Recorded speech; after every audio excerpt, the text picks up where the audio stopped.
నమస్కారం city news కి స్వాగతం.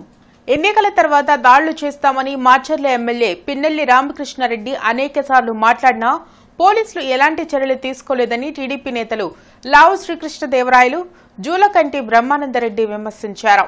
పల్నాడులోని మాచర్ల నియోజకవర్గంలో ఎన్నికల రోజు అనంతరం పథకం ప్రకారం దాడులు జరిగాయని టీడీపీ నేతలు లావు శ్రీకృష్ణదేవరాయలు, జూలకంటి బ్రహ్మానందరెడ్డి ఆరోపించారు. గుంటూరులో వారు మీడియాతో మాట్లాడుతూ ముందుగా దాడులు చేస్తామని పిన్నెల్లి సోదరులు హెచ్చరించినా పోలీసులు ఎలాంటి చర్యలు తీసుకోలేదని మండిపడ్డారు. దాడులపై తాము ముందే ఈసీకి, పోలీసులకు ఫిర్యాదు చేసినా ఫలితం లేకుండా పోయిందని చెప్పారు. పోలీసులు పీఆర్కేను హౌస్ అరెస్ట్ చేస్తే తప్పించుకొని హైదరాబాద్ వెళ్లారని, ఆయనపై ఏం చర్యలు తీసుకున్నారో చెప్పాలని డిమాండ్ చేశారు. మరి ఒక ప్రత్యేకంగా ఒక సామాజిక వర్గం మీద నువ్వు కక్షగట్టి ఎన్ని దాడులు చేపించావో మాచర్ల నియోజకవర్గంలో ప్రజలందరూ గమనించారు. మీ chief secretary, YCP chief secretary Jawahar Reddy, Andhra Pradesh కాదు అతను. నువ్వు ఏ సామాజిక వర్గాన్ని, ఎస్సీ, ఎస్టీ, బీసీ, మైనార్టీ వర్గాలకి నీకు ధైర్యం ఉంటే, దమ్ముంటే నేను వస్తాను పద. ఏ సామాజిక వర్గాన్ని నువ్వు ఉద్ధరించావు? నువ్వు రాజకీయంగా వాడుకోవటం తప్పితే ఈ సామాజిక వర్గానికి ఒక రోడ్డు వేసావా, నీళ్ళు ఇచ్చావా, ఒక ఇల్లు ఇచ్చావా? 90% పూర్తి చేసిన టిట్కో ఇళ్లను కూడా 5 ఏళ్లు పడకన పెట్టి వాళ్ళ మీద కక్ష సాధించిన వ్యక్తివి నువ్వు. ఒక్క ఇల్లు ఇవ్వలేకపోయావు ఈ సామాజిక వర్గాలకి నువ్వు 15 ఏళ్ల పరిపాలనలో.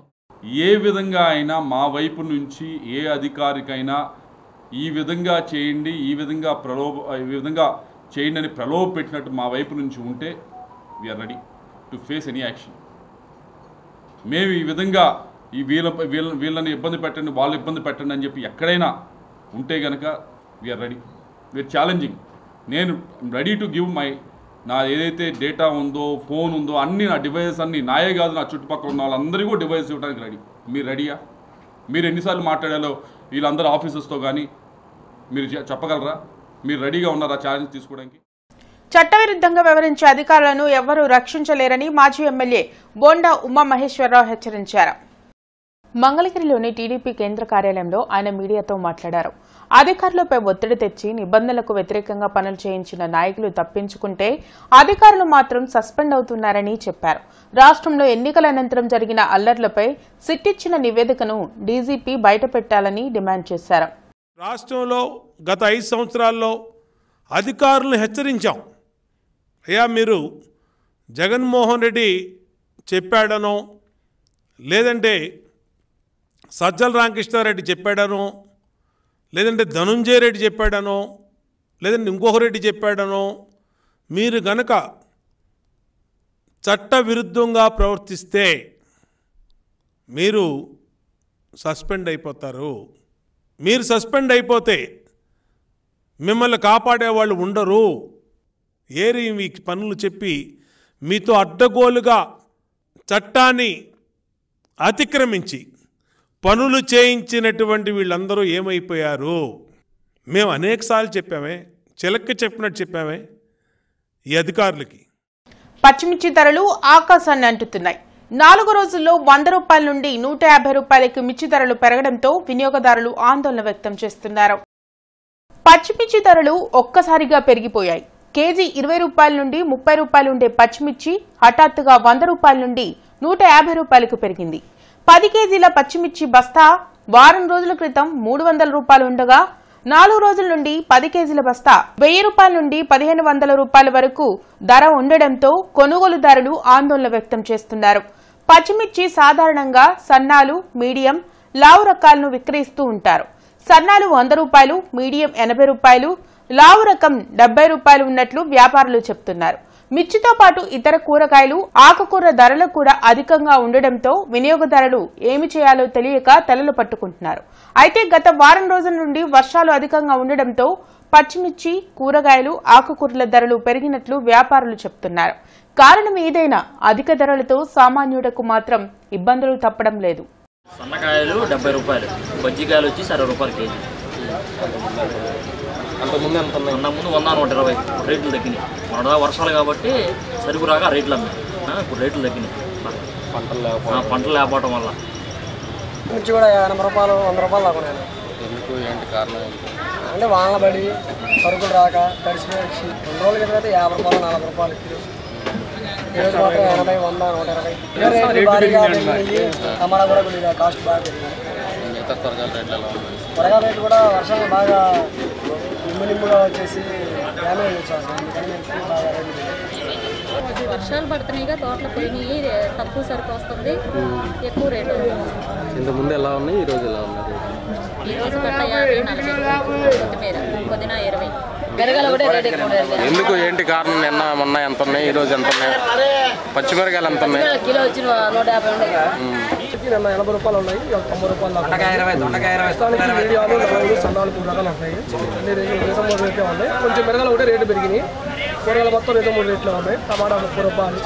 పచ్చిమిరకాయలు పెరగడానికి రేట్లు కారణం వర్షాల వల్లే. ఇంతకుముందు ఎంత ఉన్నాయి? ఇంతకుముందు 30 నుంచి 40 రూపాయలు ఉండేవి. ఇప్పుడు ఏంటంటే వర్షాలు పట్టడం వల్ల కొంచెం మిరగాయలు కొట్టుకుపోయాయి. చేరు కొట్టుకుపోవడం వల్ల 40 రూపాయల నుంచి 80 రూపాయలు, 90 రూపాయలు అయింది.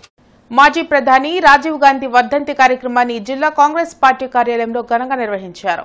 జిల్లా కాంగ్రెస్ పార్టీ నాయకులు రాజీవ్ గాంధీ చిత్రపటానికి పూలమాలలు వేసి నివాళులర్పించారు. దేశానికి దశదిశను చూపిన మహానుభావుడు రాజీవ్ గాంధీ అని అన్నారు. ప్రపంచంలో భారతదేశాన్ని అగ్రగామిగా నిలిపేందుకు అనేక కార్యక్రమాలను అమలు చేస్తున్నారన్నారు. గ్రామీణ ప్రాంతాల వలసలను తగ్గించేందుకు అనేక సంస్కరణలు తెచ్చారన్నారు. ప్రస్తుతం దేశాన్ని పాలిస్తున్న మతతత్వ పార్టీతో అభివృద్ధి సాధ్యం కాదన్నారు. కాంగ్రెస్ పార్టీతోనే దేశాభివృద్ధి సాధ్యమవుతుందన్నారు. కార్యక్రమంలో జిల్లా అధ్యక్షులు లింగంశెట్టి ఈశ్వరరావు, కాంగ్రెస్ పార్టీ పశ్చిమ నియోజకవర్గ ఎమ్మెల్యే అభ్యర్థి జాన్ బాబు తదితరులు పాల్గొన్నారు. దేశానికి డైరెక్ట్ ఢిల్లీ నుంచి గ్రామ పంచాయతీలకి కావాల్సిన నిధుల్ని మిడిల్ మ్యాన్ లేకుండా, స్టేట్ గవర్నమెంట్ సంబంధం లేకుండా గ్రామాలకి గ్రామాలకు కావాల్సిన నిధుల్ని ఎవరు రోడ్డు పేరుతో నిధుల్ని గ్రామాలకు ఇవ్వటం, ఆ గ్రామాలు కూడా పట్టణాలతో పాటు నగరాలతో పాటు అన్ని రకాల సౌకర్యాలు కల్పించి గ్రామీణ ప్రాంతం నుంచి వలసల్ని నిరోధించడానికి ఎంతమంది కృషి చేశారు. అట్లానే ఉపాధి హామీ పథకాన్ని పెట్టి గ్రామాల్లోనే అరువు కట్టుకున్నప్పుడు లేదా ఆత్మహత్య జరగకుండా నివారణ కార్యక్రమాలు చేయడం జరిగింది. రేపు కాంగ్రెస్ పార్టీ దేశాన్ని పాలించేది ఉందనేది స్పష్టంగా అర్థమవుతుంది. రాజీవ్ గాంధీ గారు వారి త్యాగం, ఇందిరాగాంధీ త్యాగం మనం ప్రతి సంవత్సరం గుర్తు చేసుకుంటూ ఉంటాము. ఎందుకంటే ఒక బలమైన నాయకుడు రాజీవ్ గాంధీ గారు. ఆయన దేశ భద్రత విషయంలో కానీ, దౌత్యపరంగా కానీ, అలా ఇంటర్లో చూస్తే కులానికి మతానికి వ్యతిరేకంగా ఉండే పార్టీగా అందరినీ కలుపుకొని పేద, బడుగు, మధ్యతరగతి వర్గాలు, అలాగే ఎస్సీ, ఎస్టీ, బీసీ, మైనార్టీలు కానీ అందరినీ కూడా సమానత్వంగా తీసుకెళ్లే ఒకే ఒక పార్టీ కాంగ్రెస్ పార్టీ. కాబట్టి కాకుమానివారి తోటలోని శ్రీ సీతారామాంజనేయ స్వామి దేవాలయంలో తెలుగుదేశం పార్టీ శ్రేణులు ప్రత్యేక పూజలు నిర్వహించాయి. కూటమి అభ్యర్థులు భారీ మెజార్టీతో విజయం సాధించాలని ఆకాంక్షిస్తూ పార్టీ నాయకులు చిట్టిబాబు, భారతి, నాగేశ్వరరావు, నరసింహారావు తదితరులు పూజలు చేశారు. టీడీపీ అధినేత చంద్రబాబు సీఎం అయితేనే రాష్ట్రం అన్ని విధాల అభివృద్ధి చెందుతుందని చిట్టిబాబు అన్నారు. ముఖ్యంగా రాష్ట్రంతో పాటు గుంటూరు జిల్లాకి నాయకత్వం వహించబోతున్న పార్లమెంటు సభ్యులు కాబోతున్న పెమ్మసాని చంద్రశేఖర్ గారికి కూడా అత్యధిక మెజారిటీ రావాలని చెప్పి రాముల వారిని వేడుకోవటం జరిగింది.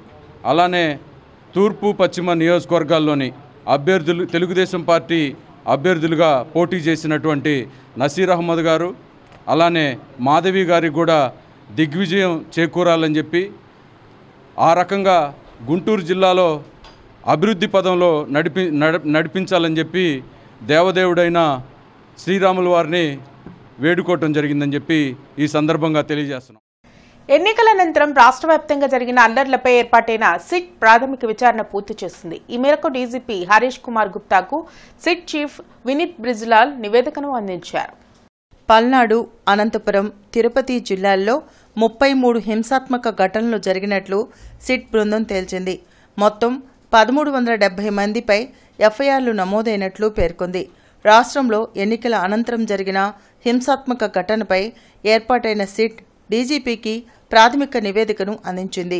2 రోజుల పాటు వివిధ ప్రాంతాల్లో పర్యటించిన సిట్ అధికారులు దాడులకు గల కారణాలు, నమోదైన కేసులు, తీసుకున్న చర్యలపై విచారణ చేశారు. మొత్తం 150 పేజీల నివేదికను SIT chief Vineet Brijlal DGP Harish Kumar గుప్తాకు అందించారు. 2 వర్గాలుగా విడిపోయి దాడులకు పాల్పడ్డారని, మరణాలకు దారితీసేలా రాళ్లదాడి జరిగిందని నివేదికలో అధికారులు పేర్కొన్నారు. ఇప్పటికే నమోదైన కేసులో పలు సెక్షన్లు చేర్చాల్సిన అవసరం ఉందని సూచించారు. అలాగే జూన్ 4లోపు పూర్తిస్థాయిలో మరో నివేదికను అందిస్తామని సిట్ చీఫ్ పేర్కొన్నారు.